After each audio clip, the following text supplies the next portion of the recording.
The morning sun poured through the glass walls of Harrington Global in London. Daniel Carter arrived at his usual time. He was 38, a single father, and one of the most dependable employees in the company. He wasn't wealthy. He didn't drive an expensive car. His shoes were old, and his work bag had been repaired more than once.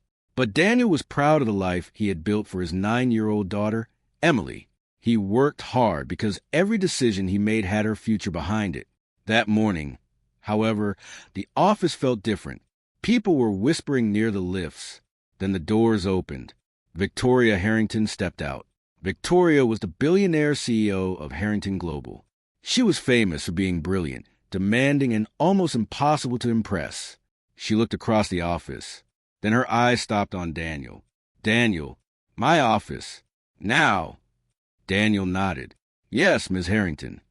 A few employees exchanged nervous looks. Daniel walked into the executive office a few minutes later. Victoria stood beside her desk, holding his latest operations report. "You found the supplier problem," she said. "Yes." "And you calculated the company was losing nearly £8 million a year?" "That was my estimate." Victoria placed the report on her desk. "You've been here 6 years." "Yes." "You've solved problems that senior managers couldn't solve." Daniel remained silent. "You've trained people who now earn twice what you earn." Daniel gave a small smile. "That happens." Victoria studied him. "Yet you still come here every morning." Daniel frowned. "It's my job." "No," Victoria replied. "It's more than that." She walked closer. "You're afraid to leave." Daniel looked at her. "I have a daughter." "Exactly." Victoria smiled.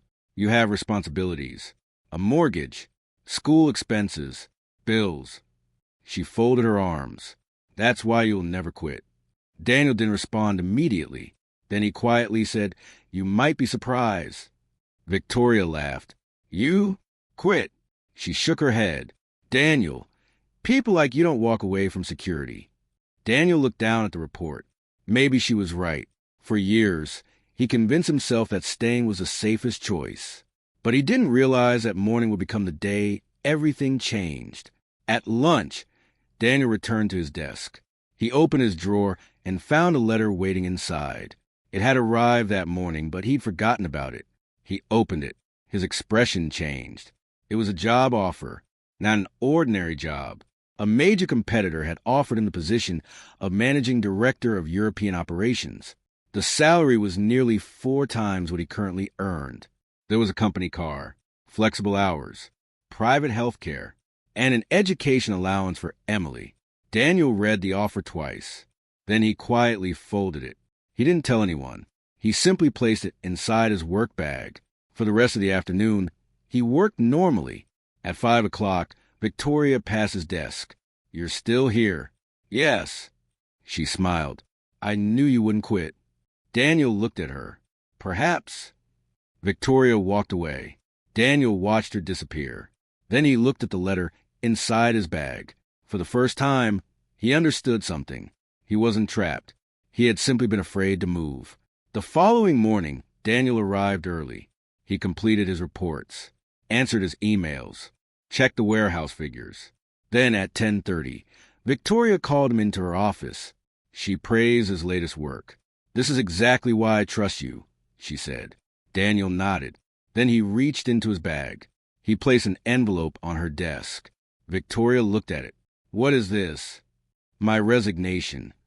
Her expression changed instantly. "You're joking." "No." "You're actually leaving?" "Yes." Victoria picked up the letter. "You'll regret this." "Maybe." "You won't find a better position." Daniel looked at her calmly. "I already have." Victoria froze. She slowly lowered the resignation letter. "Who offered you a job?" Daniel didn't answer. He didn't need to. Victoria's eyes narrowed. Then Daniel returned to his desk. He opened the drawer and began packing. 1 notebook, 1 photograph of Emily, 1 old coffee mug, 1 small plant. Victoria appeared behind him. "You're really doing this?" Daniel nodded. "Yes."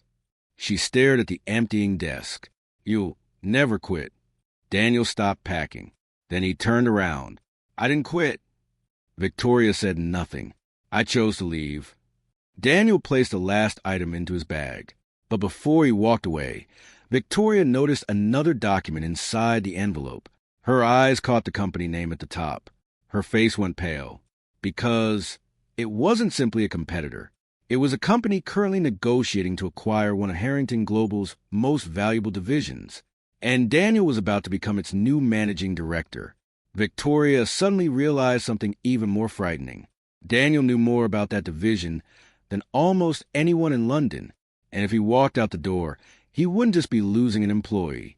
She might be losing the one person who understood how to save a division she was desperately trying to protect. Daniel picked up his bag.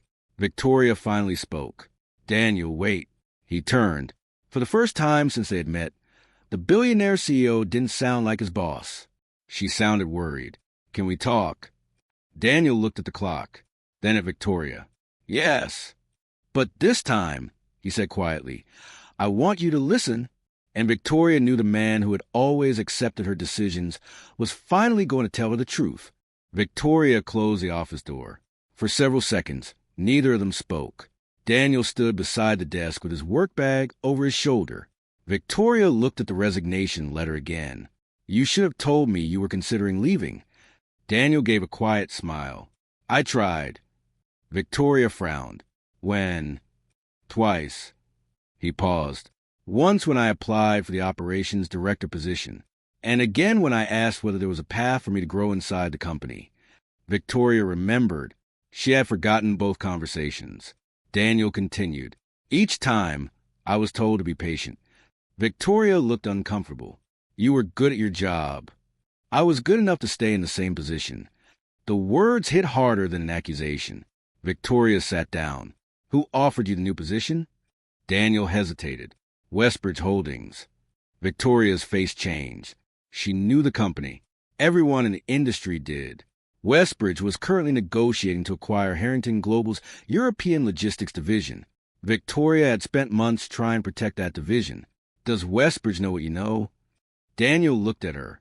They know my experience. That wasn't my question. Daniel remained calm. I haven't shared any confidential information. Victoria nodded slowly. Good. Daniel placed the resignation letter on the desk. I won't take anything that belongs to Harrington Global. Victoria looked at him. Then why leave? Daniel took a breath. Because I finally realized something. What? I've spent 6 years proving that I can carry responsibility. He looked towards a window. But nobody ever asked what I wanted to build. Victoria didn't answer. Daniel continued. I have a daughter who watches everything I do. He smiled faintly. Emily thinks I'm brave because I work hard. Victoria listened. I don't want to grow up believing that working hard means accepting anything. That sentence changed the atmosphere in the room. Victoria looked down at the resignation letter. You think I treated you unfairly? Daniel shook his head. I think you treated me like everyone else. Victoria raised an eyebrow. And that's unfair? No. Daniel paused. It's just that everyone else eventually stopped trying. Victoria looked at him. And you didn't? No. Why? Daniel smiled. Because quitting was never my first choice. Victoria leaned back. But now it is. Daniel nodded. Yes. Later that afternoon, Daniel returned to his desk. His colleagues immediately noticed something was different. His shelves were almost empty. Are you moving departments? One colleague asked. Daniel smiled. No. Another colleague looked shocked.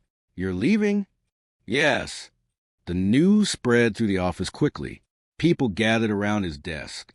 Some congratulated him. Others looked genuinely upset. One junior employee said, You can't leave. Who are we going to ask when everything breaks? Daniel laughed. You'll figure it out. You always say that. And now you'll have to believe me. Daniel continued packing. He didn't take company equipment. He didn't take files. He didn't take anything that wasn't his. Then he opened the bottom drawer. Inside was an old notebook. He had carried it since his first year at Harrington Global. It contained notes about processes, mistakes, ideas, and lessons. Daniel smiled when he saw it. A colleague asked, What's that? My first 6 months here. You still have it? Apparently. He put it into his bag. At 3 o'clock, Victoria called an emergency meeting. The senior management team entered the boardroom. Daniel wasn't invited, but Victoria placed his resignation letter on the table. We have a problem, she said. The finance director looked confused. Daniel? Yes. He's resigning. Several executives exchanged looks. One laughed. He's only an operations coordinator. Victoria looked at him. You're wrong. The room became silent. He understands our European distribution system better than most people sitting at this table. The finance director frowned. Then promote him. Victoria looked down. That option is no longer available. Someone asked, Where is he going? Victoria didn't answer immediately. Then she said, Westbridge. The room went silent. Everyone understood the significance. The acquisition negotiations suddenly became much more complicated. At 4:30, Daniel received an email. It was from Victoria. Please come to my office before you leave. Daniel walked upstairs. Victoria was standing beside the window. I've called off the afternoon meetings. Daniel looked surprised. Why? I want to make you an offer. Daniel already knew what she meant. A promotion? Yes. What position? Director of European Operations. Daniel looked at her. You offered that position to someone else 6 months ago. I know. And they left 3 weeks later. I know. Daniel shook his head. Why now? Victoria didn't immediately answer. Finally, she said, Because I was wrong. Daniel was surprised. Victoria Harrington wasn't known for saying those words. I underestimated you. Daniel remained quiet. You don't have to accept. I won't. Victoria looked disappointed. Daniel continued. Not because I don't appreciate it. Then why? Because it took my resignation for you to see my value. Victoria lowered her eyes. Daniel picked up his bag. I've already made my decision. He walked towards the door. Then Victoria said something that stopped him. Daniel. He turned. I need you to know something. What? The offer from Westbridge isn't the only reason I'm worried. Daniel waited. Victoria walked to the desk and picked up a folder. This is the acquisition proposal. She handed it to him. Daniel looked at the first page. Then the second. His expression slowly changed. What's wrong? Victoria pointed to a section. Look at the transition plan. Daniel read it carefully. His eyes moved across the figures. Then he looked up. This won't work.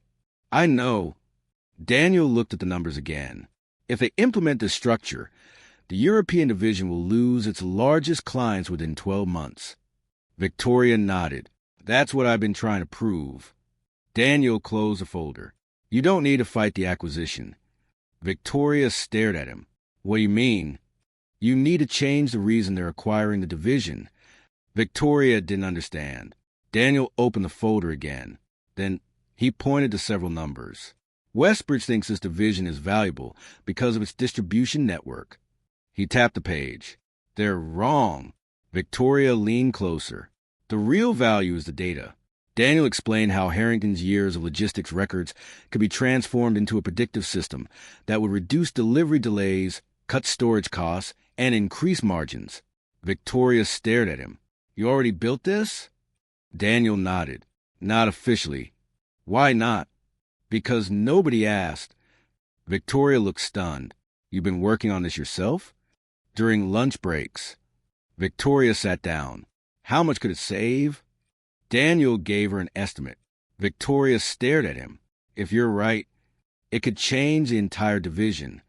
For the first time, Victoria understood the real reason Daniel had been packing his desk. He wasn't running away. He was moving toward something.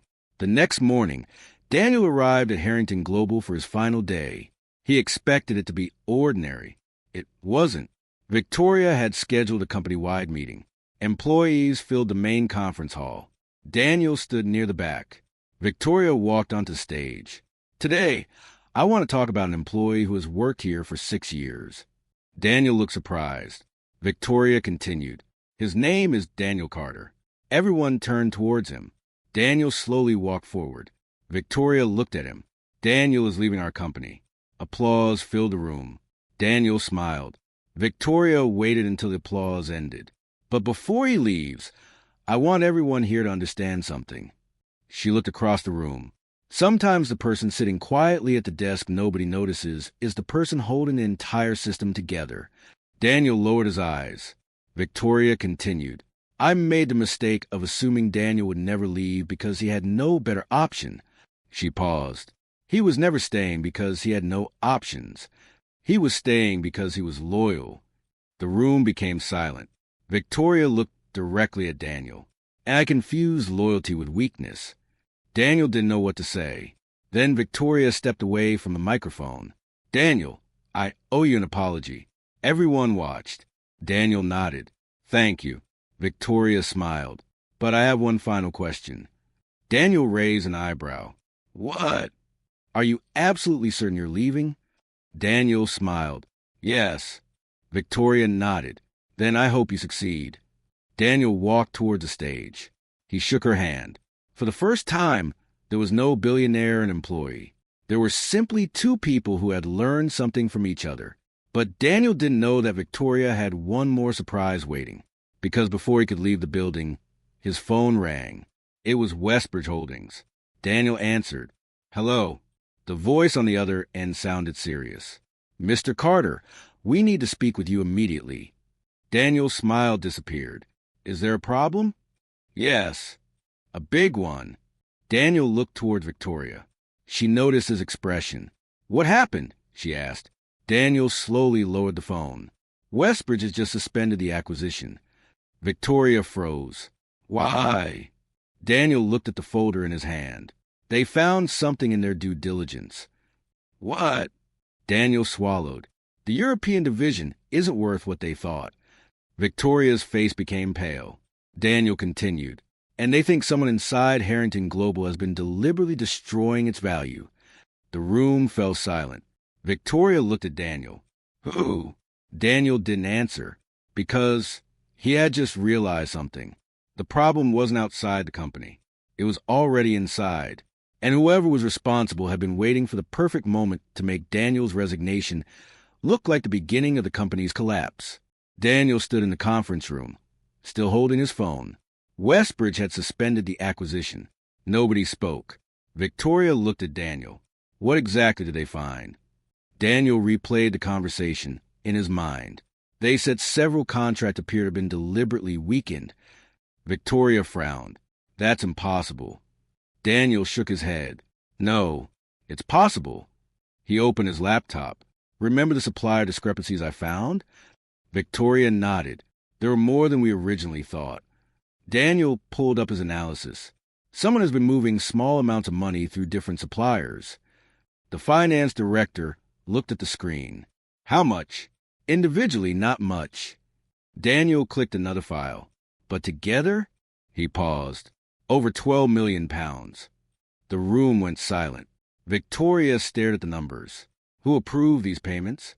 Daniel looked at the records. That's the problem. He pointed to the screen. The approvals came from different departments. Victoria frowned. That means someone deliberately spread them across the system. Daniel nodded. Exactly. One executive spoke. Can we trace it? Daniel smiled faintly. I already did. Everyone looked at him. Daniel opened another document. The transactions all lead back to 3 outside companies. Victoria leaned forward. Who owns them? Daniel looked at the name. Then his expression changed. That's what I couldn't understand. Victoria asked, why? Daniel turned the laptop around. The companies are connected to one of our own senior executives. The room became completely silent. Victoria stared at the screen. Who? Daniel pointed to the name. Richard Mason. Richard was the company's chief financial officer. He had been with Harrington Global for almost a decade. He was also one of Victoria's most trusted advisors. Victoria couldn't believe it. No. Daniel looked at her. I checked it 3 times. Richard wasn't in the room. Victoria immediately called security. Find Richard Mason. A few minutes later, they learned that Richard had already left the building. His office was empty. His company laptop was gone. Victoria's face hardened. Call the police. Daniel remained silent. Victoria looked at him. You were right. Daniel shook his head. We need evidence before we accuse anyone. Victoria nodded. Then let's get it. The investigation lasted several hours. Daniel stayed because the company needed someone who understood the operational records. He worked alongside Victoria and the finance team. They followed transaction after transaction. Every trail led back to the same network. Richard had created false supplier relationships. He had inflated invoices. He had moved money through shell companies. But there was something else. Daniel discovered that Richard had also manipulated the European division's performance reports. That was why Westbridge believed the division was failing. Richard had intentionally made Harrington Global appear weaker than it really was. Victoria stared at the evidence. He wanted the division sold cheaply. Daniel nodded, and someone would buy it. Victoria looked at him. Westbridge. Maybe. Daniel continued examining the records. But there's another possibility. What? Richard may have planned to buy the division through another company. Victoria understood. If Harrington Global's division collapsed in value, someone connected to Richard could acquire it cheaply. Then the company could be rebuilt using the same assets. Victoria sat back. She looked exhausted.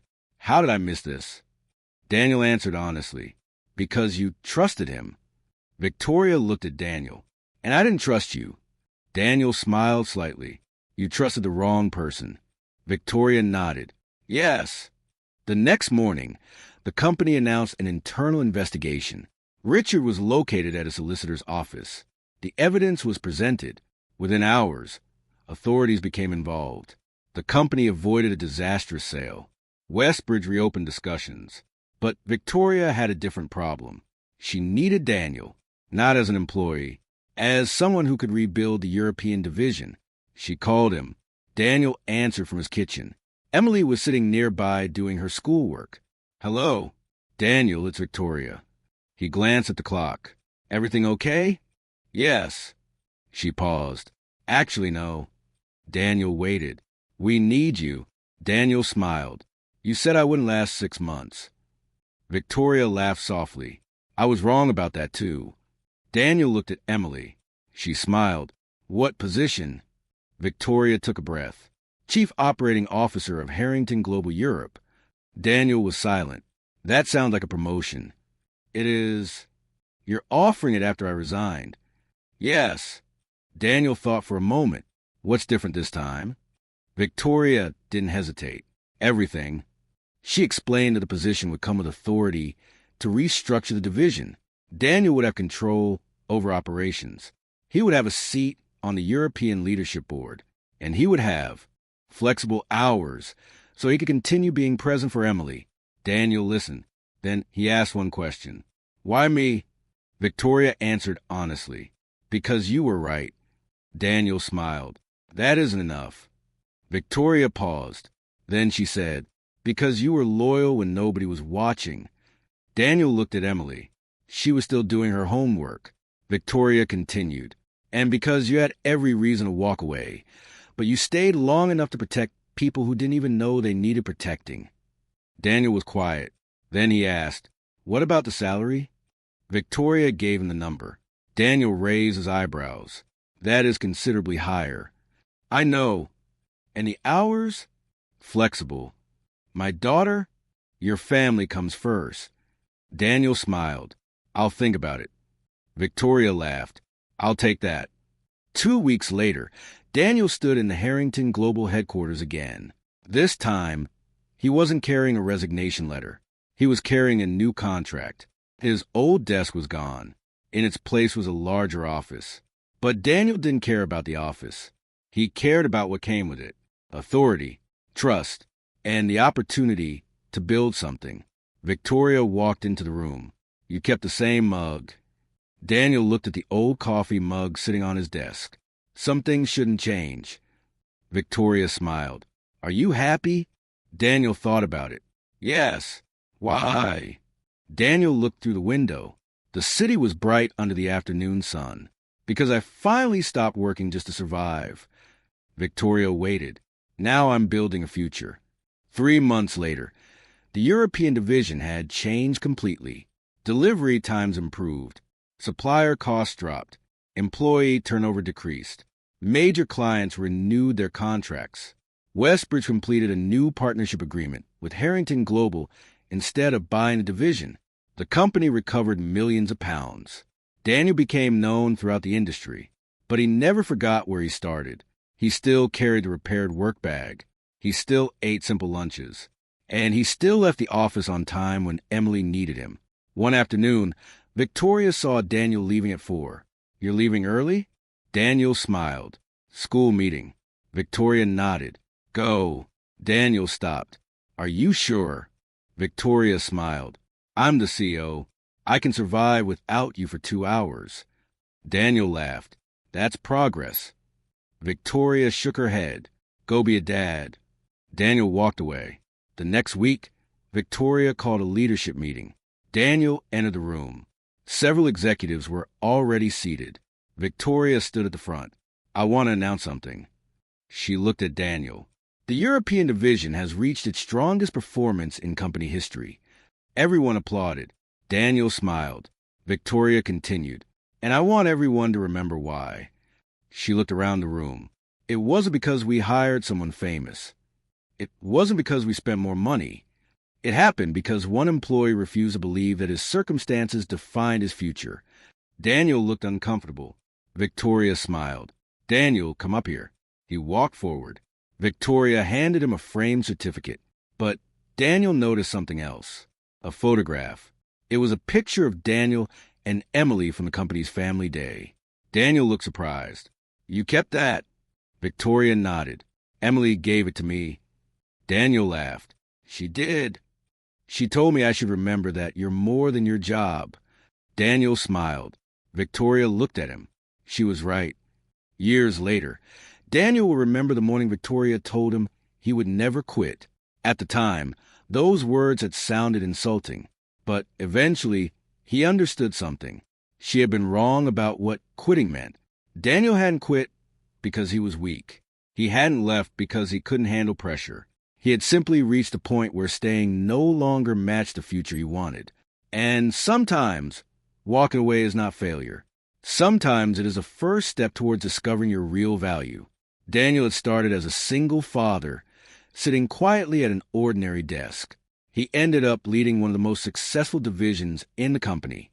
But his greatest achievement wasn't the salary. It wasn't the title. It wasn't the corner office. It was coming home every afternoon and being there for Emily. One Friday, Daniel arrived home early. Emily ran towards him. "Dad." He dropped his work bag and opened his arms. She hugged him tightly. "How was school?" "Good." She smiled. "Are you happy with your new job?" Daniel looked at her. "Yes." "Why?" Daniel thought about Victoria. He thought about his old desk. He thought about the day he started packing. Then he smiled. "Because I finally understood something." "What?" "You don't have to stay somewhere just because you're afraid to leave." Emily thought about it. Then she smiled. "Does that mean you quit?" Daniel laughed. "No." He picked up his bag. "I chose." And that was the real lesson of Daniel Carter's story. The billionaire thought a single father would never walk away. She was right about one thing. Daniel didn't quit easily. He stayed loyal. He worked hard. He gave everything he had. But when the moment came to choose between fear and possibility, Daniel chose possibility. And that choice changed everything. Because sometimes the person everyone overlooks is the person carrying the greatest potential. Sometimes the quietest employee has the strongest character. And sometimes the moment you start packing your desk isn't the end of your story. It's the moment your real story finally begins.